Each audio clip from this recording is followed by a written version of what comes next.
Sekarang saya akan mulai mengenalkan pada Anda apa itu vektor function. Gitu, vektor function. Ya. Nah, vektor function tadi kita punya vektornya isinya setiap komponennya berupa konstanta. Gitu ya. Sekarang kita punya berupa fungsi. Kayak gimana nih? Fungsinya kan di kalkulus cuma punya fungsi fx. Gitu ya, fy. Nah, sekarang f-nya macam-macam nih. Saya bawa dulu Anda ke dua dimensi. Saya bawa Anda ke fungsi dua variabel dulu nih. Misalnya cuman xy. Gitu ya. Atau mau langsung z boleh, x, y, z. Tapi fungsinya vektor. Jadi yang saya punya sekarang begini. Nah, ya, saya punya fungsi vektor f. Dan si f-nya ini ada, bentar. Saya lagi mikir nama yang tepat. Karena saya mau nanti ke dalamnya ada, oh ya f aja nggak apa-apa. X, Y, Z. Kalau ada yang bertanya, Bu, variabelnya tuh boleh berapa aja, Bu? Apakah harus X, Y, Z, atau boleh X, Y, atau boleh X bebas? Mau X doang, mau Y doang, mau Z doang, mau campuran, nggak masalah. Saya bikin yang general aja. Apakah boleh 4 variabel, Bu? Boleh. Ya, boleh 5, boleh 6, boleh. Oke. Fungsi faktornya, kalau tadi kan kita punyanya A1I, A2J, A3K, A1, A2, A3 semuanya adalah konstanta. Sekarang enggak. Kalau A1, A2, A3-nya konstanta, saya lebih suka menuliskan pakai A1, A2, A3. Tapi kalau sekarang saya sudah berubah jadi fungsi, saya nggak suka notasi A1, A2, A3. Kenapa? Karena pusing. Pusing dalam arti nanti saya ketemu banyak X, Y, Z, tiba-tiba pakai koma. Jadi pusing. Jadi ketika vector function, saya akan ubah penulisan saya pakai IJK.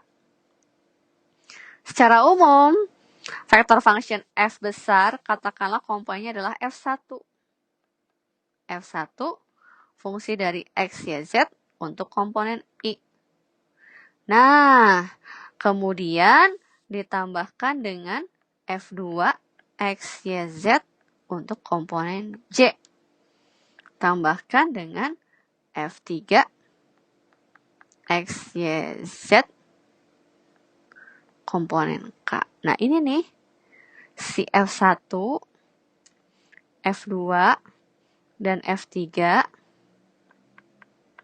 dengan F1, F2, dan F3 adalah fungsi skalar. Jadi fungsi skalar, nggak ada IJK-nya. Ya, itu yang dimaksud dengan fungsi vektor. Ya, kenapa saya membahas fungsi vektor? Nanti kita akan ada bahas nyambungnya dengan dot product sama cross product. Tapi lebih detailnya fungsi vektor, ya nggak akan hari ini semua. Nanti kedepannya akan ada bahasan-bahasan lebih detail fungsi vektor itu kalau digambarkan tuh seperti apa, interpretasi geometrisnya seperti apa. Tapi untuk kali ini, jadi saya cuma mengenalkan definisi fungsi vektor adalah seperti ini. Belum sampai pada interpretasi geometris. Mumpung saya baru mengajarkan dot product sama cross product. Karena dot product sama cross product ini nantinya akan dipakai di vector function untuk apa? Untuk kita punya istilah namanya divergensi sama curl. Gitu. Ya, apa sih divergensi gitu ya? Apa curl gitu ya? Dan apa itu grad gitu ya? Oke. Pertama, saya akan kenalkan istilah untuk grad. Grad atau gradien. Kalau di kalkulus 1, grad atau gradien, saya punya fungsi f, gradien atau grad dinyatakan dengan apa ya? Ada yang masih ingat nggak? Dengan notasinya adalah nabla atau segitiga terbalik ke atas gitu ya, kayak huruf V. Gitu. Nah, grad itu apa sih? Grad itu sebenarnya adalah vektor. Vektor apa?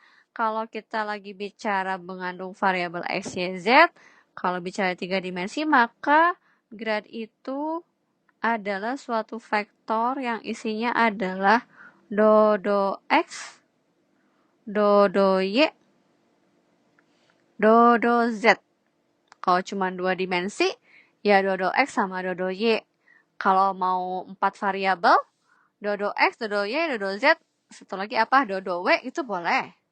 Ya, jadi grad ini sebetulnya tergantung dari banyaknya variabel kita. Gitu. Jadi kalau saya sedang bahas variabelnya ada 3, cuman ada X, Y, Z, maka gradnya itu adalah grad itu didefinisikan sebagai dodo X, dodo Y, dodo Z. Gitu. Ada yang masih ingat nggak? Kapan sih kita pakai do? Kapan ya kita pakai do? Gimana? Do itu sebenarnya sama kayak D. Jadi kalau notnya itu kalau kita punya fungsi fx, maka dia turunannya adalah f aksen x. Nah, f aksen x ini boleh ditulis sebagai df per dx itu kan ya? Betul. Tapi kalau saya punyanya adalah fungsi 2 peubah misalnya, yang saya punya adalah g, x, y. Maka saya udah nggak punya istilah g aksen tuh nggak ada. Gitu. Yang ada, nah, do g, do x, turunan pertamanya, dan do g, do y. Apa itu maksudnya? Kalau do g, do x, berarti turunan parsial g terhadap x, y-nya dianggap konstan. Kalau do g, do y berarti turunan parsial terhadap y, x-nya yang dianggap konstan. Kenapa ada yang mau tanya barusan? Dalam arti ini masih belum tahu do dari siapa. Karena kita baru punya operator gradnya doang. Berarti grad itu nggak boleh berdiri sendiri. Grad itu harus dikenakan pada suatu fungsi. Gitu. Ya, itu grad. Nah, sekarang apa kaitannya dengan divergensi? Saya mau nyambungin dengan dot product sama cross product yang tadi. Ya, saya punya yang namanya divergensi. Nanti ini banyak kebawa nih divergensi sama curl. Divergensi dari suatu fungsi vektor f. Jadi divergensi sama curl ini kebetulan cuma bisa dikenakan pada fungsi vektor. Kalau vektor biasa nggak bisa. Ya, karena kalau vektor biasa jadinya 0 semua. Kita lihat kenapa 0 semua nanti ya. Divergensi f itu lambangnya atau operatornya biasa disebut div dari f. Apakah harus f, Bu? Ya enggak. Kalau fungsinya saya kasih nama g, ya berarti divergensi g. Gitu ya, dan seterusnya. Divergensi dari f. Apa itu divergensi dari f? Divergensi dari f itu adalah dot product. Dari siapa? Dot product antara grad sama si f-nya. Nah, ini kalau nggak salah saya sempat sharing di forum. Itu kan saya sempat sharing kayak diktat ya. Itu sebetulnya hasil Vicon yang periode sebelumnya. Gitu ya. Nah, grad dikalikan f, fungsi vektor f. Ya, grad itu siapa? Gradnya kita punya adalah dodo x, dodo y, dodo z. Nah, di dot produknya dengan siapa? Kalau kita pakai f yang sudah saya tulis di atas, f saya komponen i-nya ada f1, komponen j-nya ada f2, dan komponen k-nya ada f3. Gitu. Dot produk itu apa teman-teman tadi? Maka saya punya apa? Do. Nah, sekarang udah nggak gundul do-nya. Do f1 per do x. Do f2 per do y. Tambah do f3 per do z. Gitu. Supaya nggak ngeblank, saya kasih contoh ya. Contoh simpel sederhana dulu. Contoh, misalnya f saya maunya x kuadrat y gitu. Minus gitu ya, minus y sin z j misalnya. Plus x y z k. Misalnya itu. Maka divergensinya apa? Divergensi dari f adalah berarti apa ya? Sebentar. Kalau saya salah nih. Kan dot product itu dijumlahkan ya. Ini kenapa saya nulis koma nih? Ini salah nih, bukan koma. Tapi ini positif. Nah, ini divergensi dari F. Dari F, kayak ini saya kasih kotak. Ini rumusnya untuk yang divergensi. Kalau dia dua dimensi ya berarti cuma sampai do F2 per do Y. Ya, tidak sampai do F3 per do Z. Gitu. Oke, coba kita lihat nih. Saya punya yang pertama adalah X kuadrat Y. Berarti X kuadrat Y kalau dari rumus divergensi turunkan terhadap apa ya? Bukan. Jadi kalau kita mau menurunkan, jadi kalau kita mau menurunkan X kuadratnya terhadap X, Y-nya ingat dianggap konstan. Jadi kalau tadi di note-nya do G do X, berarti ini Y-nya konstan. Kalau do G per do Y, berarti ini adalah X-nya yang konstan. Sekarang kita mau X kuadrat Y diturunkan terhadap X. Berarti Anda cuma berpikir tinggal X kuadrat turunin terhadap X. Jadinya apa? 2X Y. Udah. Selesai. Kok ada I? Sorry. Cukup 2X Y. Selesai. Karena Y-nya dianggap konstanta. Jadi cuma tinggal dicari X kuadrat turunannya 2X. Gitu. Lanjut. Kalau min Y sin Z diturunkan terhadap apa?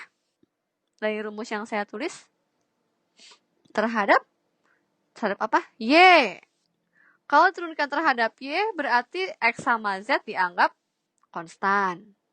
Kebetulan nggak ada X, berarti sin Z-nya dianggap konstan. Apa turunan dari Y? 1. Kok satu. Kalau len Y mah integral dari 1/Y, len Y. Jadi kalau saya punya min Y sin Z, turunkan terhadap Y cuman ada, pen saya mati ternyata. Bukan 1.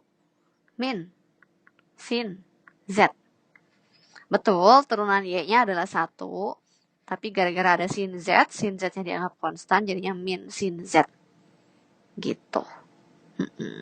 Lanjut. Kalau SJZ gimana? Pakai apa ini? Pakai ini aja. Kalau SJZ diturunkan terhadap apa berarti? Ada yang tahu? Terhadap? Yakin X, Pak? Coba lihat di rumusnya apa? Jadi yang komponen K, yaitu X, Y, Z, hanya diturunkan terhadap Z. Berarti X, Y-nya dianggap konstan. 1. Turunan Z adalah 1. Tapi karena X-nya konstan, maka di sini jadinya plus XY. Iya, plus XY gitu. Saya akan lanjut ke yang kedua, yaitu curl. Jadi topik hari ini kita sampai curl ya. Cuman cukup sampai curl. Nanti yang lain-lainnya nanti saya share video aja. Sesuai dengan topik per weeknya. Curl. Kalau di bahasa Inggris curl itu curly gitu ya. Keriting. Curl dari F. Kenapa dia dibilang keriting? Karena ternyata curl dari F itu dia memanfaatkan cross product. Gitu. Jadi kalau tadi divergensi memanfaatkan sifat dot product, kalau curl itu memanfaatkan sifat cross product. Cross product dari siapa? Dari grad dengan vektor F-nya. Tadi kalau cross product kita pakainya apa ya? Kita pakai determinan ya. Determinan dari siapa? I. Betul sekali. IJK. Tapi sekarang di baris keduanya apa ya? Kalau tadi kan pakai vektor ABC. Pakai apa ya? Nah, betul sekali. Dodo X, dodo Y, dodo Z. Ini F1, F2, F3. Betul sekali. Jadi kalau gitu, yang I-nya siapa? Yaitu do. Tadi ingat bahwa I menutup ini.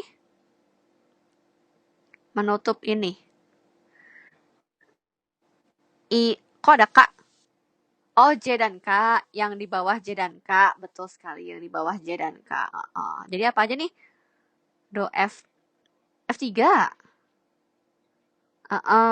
Do F3 per do Y minus do F2 per do Z.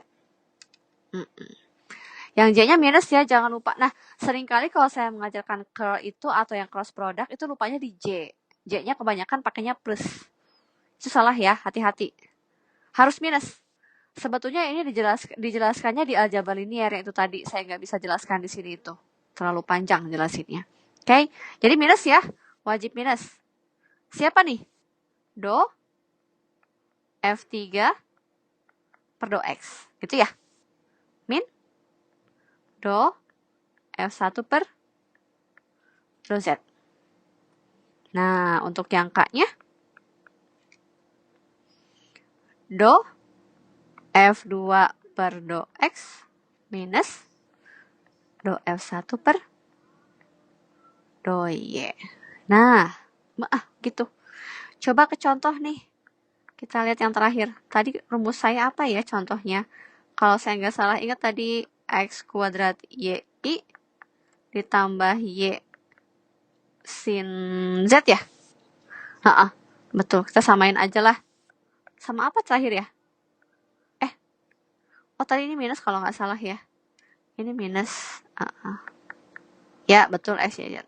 Ya, thank you Pak, diingatkan. Sip, ini tadi ya. Nah, sekarang kita cari curl-nya nih. Curl-nya dari F adalah berarti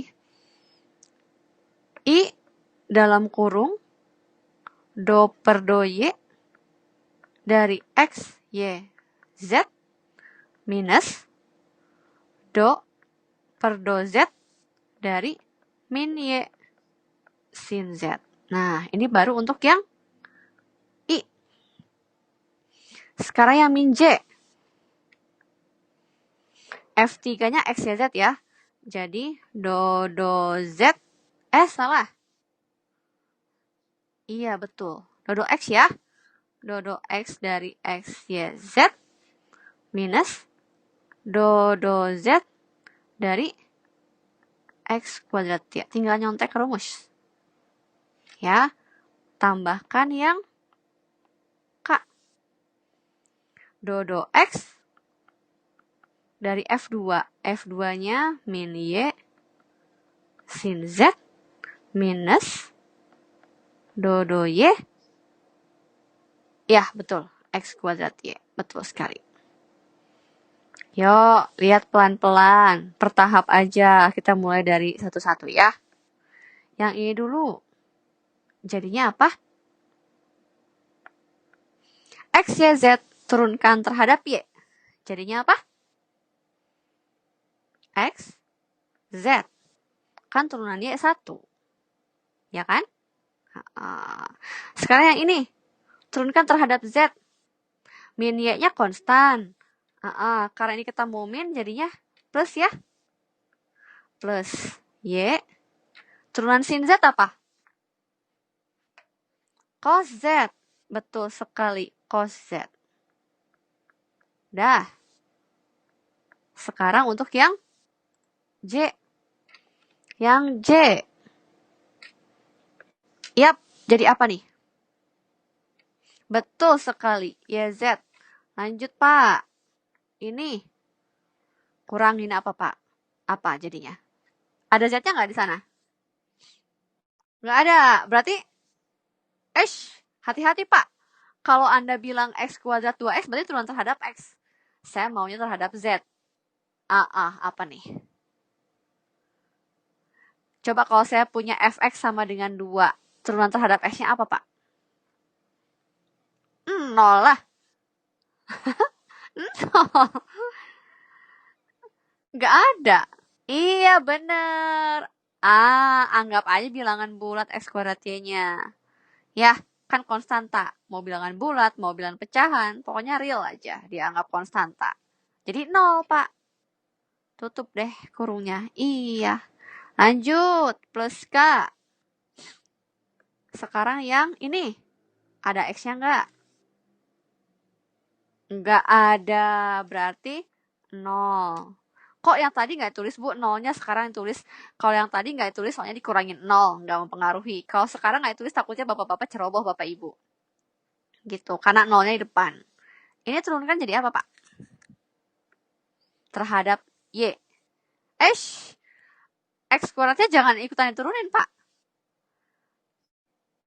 Jadi min X kuadrat. Udah deh. Selesai. XZ plus Y cos Z. I minus YZC minus X kuadrat K. Selesai deh. Ya, jadi pertama Bapak fokus pada rumus yang ini ya Pak, yang curl F ini ya. Oke, nah pertama kita harus bisa bedakan karena di sana ada F1, F2, F3. Dari soal contoh, kita harus datakan siapa F1, F2, F3-nya gitu ya. Ini adalah F1 yang warna merah. Kemudian ini termasuk tanda minusnya itu adalah F2. Kemudian yang terakhir ini